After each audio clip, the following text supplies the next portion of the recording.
kakayanan, pag-iisip, desisyon.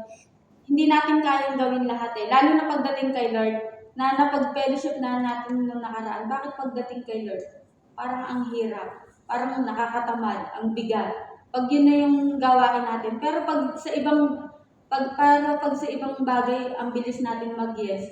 Parang walang kaabog-abog, pupunta tayo, gigising tayo ng maaga. We're not excited sa paglilingkod kay Lord. Kumbaga nasaan yung puso natin, hindi tama. So, ayun na nga, ganun din sa gawain ng pagbibigay kay Lord. Kaya natin mag-provide sa iba eh.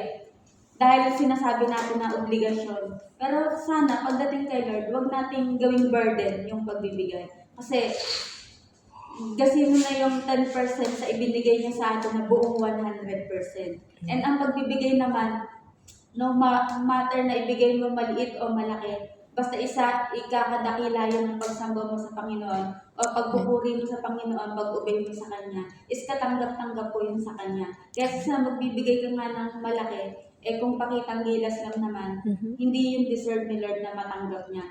So, ang para kay Lord, tamang pagbibigay, tamang pagsunod, at tamang puso. Ayun lang po yung mga share ko sa pagbibigay ngayong umaga, and let us pray po. Lord,